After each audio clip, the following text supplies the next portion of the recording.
the most meaningful styling lesson or lessons learned from your extensive career so far? I think there are three things that that really always have stuck with me, and one is to be a great listener. Because I have to hear my clients, what they love, what they don't love, and so you have to be a great listener, to have understanding and compassion, because every woman feels a certain way about her body, and I have to understand that in order to make her feel and look her very best, and to also be respectful of a person's wardrobe choice, even if I don't think it's that wouldn't be my choice. I love that. I still have to respect this is what she wants to wear, and to make it look like $1 million. Absolutely. I appreciate that because it sounds like you're a very client focused centered and I like that, respecting she might love it and you might not love it, but nonetheless you're going to go forward with it. I love it. Okay. And when it comes to the future of styling for women, what do you think is something that we should be looking out for or some things that you have seen and you think are going to be bigger in the future? You know what? I think that the biggest thing in styling is individuality. I think we're going to become less of a follow the trend society, because even you see it now, there's so many things out at one time. And so much of what's old is new and not going anywhere. There's a lot of fashion right now, a lot of pieces. I mean, I've been wearing hammer pants forever, and I'm like seeing them now 2 and 3 years, and then people are still wearing them. Yeah. I mean, harem pants have been around a long time, and I've always loved them. Absolutely. So I think it's about real individuality, and trends are going to become, I think, less. I think a lot of things are just going to be here to stay. Okay. And how do you feel like subscription boxes also fit into the model? Subscription boxes. That's an oddity for me still, because I like to touch and feel. I'm a nosy shopper. So somebody sending me a box is just real weird to me. Really? I mean, yeah. And I understand it. I think it's a great service for women that don't have time to shop or need help, They need to talk to the person on the phone and have them send them their best choices. But for some reason, it's still just an odd service to me. And I think it's because I like to touch and, and feel and fit the person.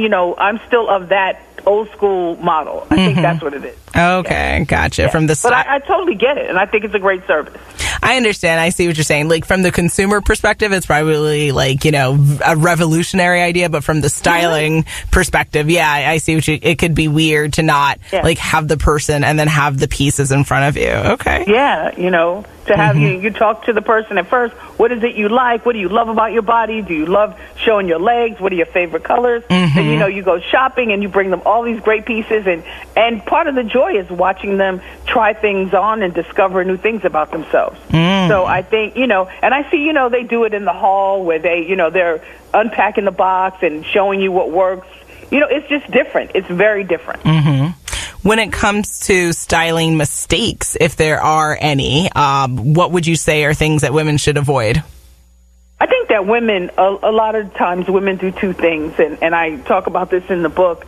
They either wear their clothes too big, because you see, when women are trying to make themselves look smaller, they think that oversized clothing makes them look smaller, but it doesn't.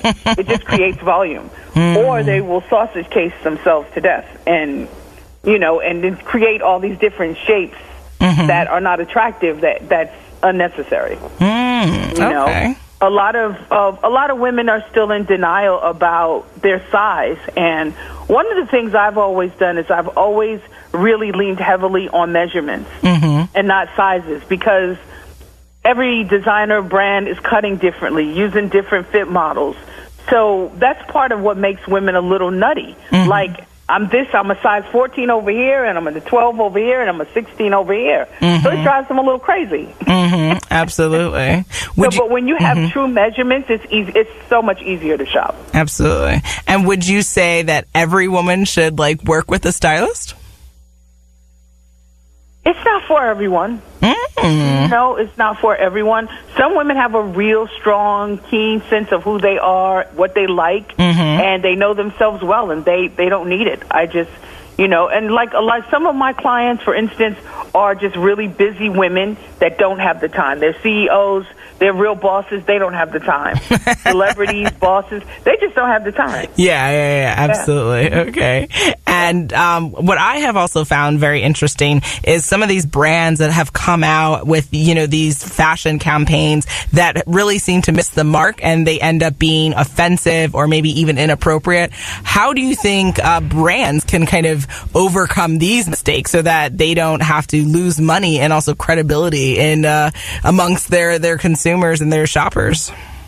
They need to invite the right people, the knowledgeable people, to the table before the launch. That's how you avoid that. Because some of this is just straight up foolishness that we think,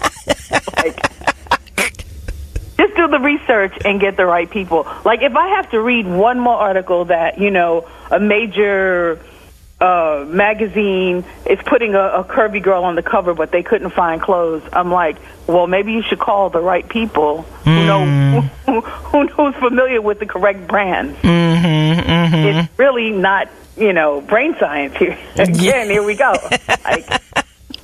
Get it together, guys. Yeah. If this is not who your editors normally dress, then of course they don't know. It's not their world. Interesting. Okay. I love it. And for people who want to learn a little bit more about the book and also what you do, I want to make sure you get that information out there. Where do they go?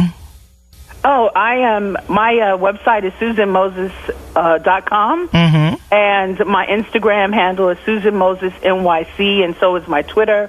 And and that's how they can get all the information that they need. Perfect. Okay. Yeah. You are listening to Our Voices on the Voice of Nassau Community College, 90.3 WHPC. My name is Natasha Nurse, and my guest today is style expert Susan Moses.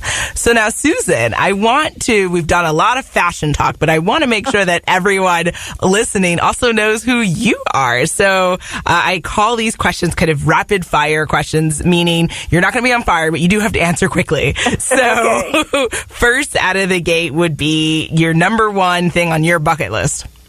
To take a month off and just go island hopping in the Caribbean. Yes. Oh, God, please take me with you. Okay.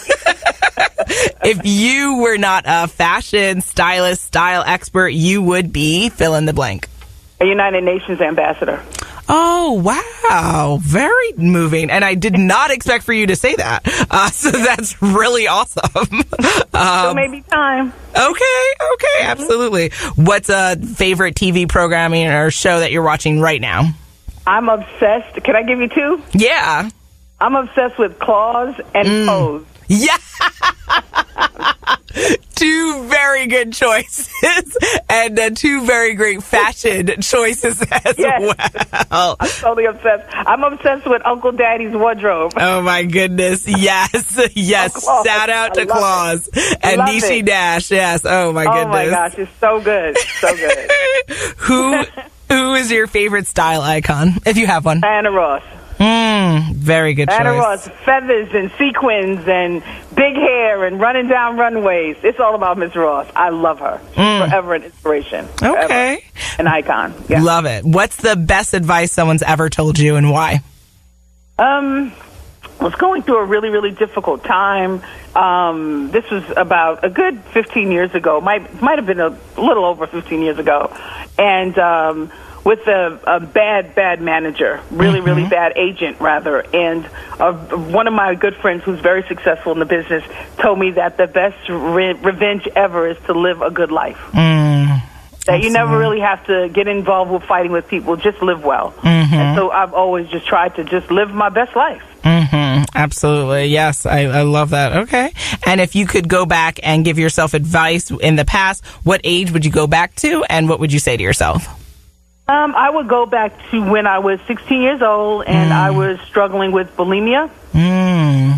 And I would tell myself that, you know what, I am beautifully and wonderfully made, and I'm going to be all right. I love that. Yes, yes, yes. And for any 16-year-old listening now, I hope that they take that in too, because, yeah, that is very much a needed message. And also, I'd love to know, do you have a favorite place in the world? And if so, where is that? It's Rome, Italy. Oh, wow. Very cool. Why?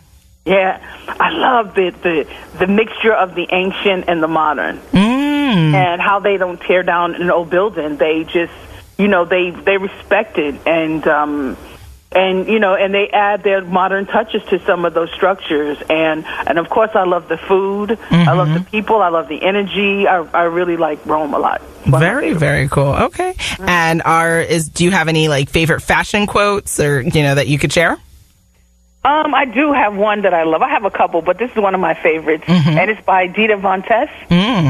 She once said, "I advocate glamour every day, every minute."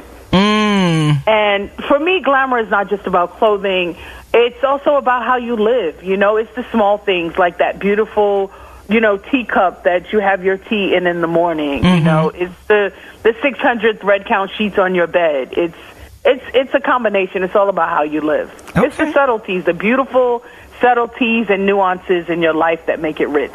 Absolutely. That's what glamour is for me. Okay. And last question is, what is something no one knows about you?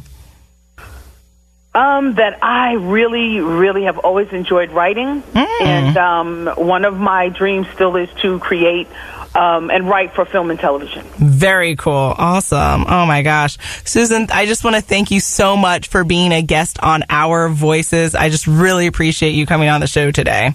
Of course. It was wonderful. It's always great to talk to you. Thank you. Thanks for having me. Absolutely. And I hope our audience found you both as informative and inspiring as I did. My name is Natasha Nurse. I'm the proud host of Our Voices here on 90.3 WHPC. Our show's creative director is Rudy J. Breedy. Visit nccradio.org. That's www.nccradio.org for more information. This will be available as a podcast on iTunes, Android Podcasts, and Spreaker. Our Voices is powered by the Nassau Community College Foundation on the voice of Nassau Community College 90.3 WHPC. Have a great day, and we'll see you soon.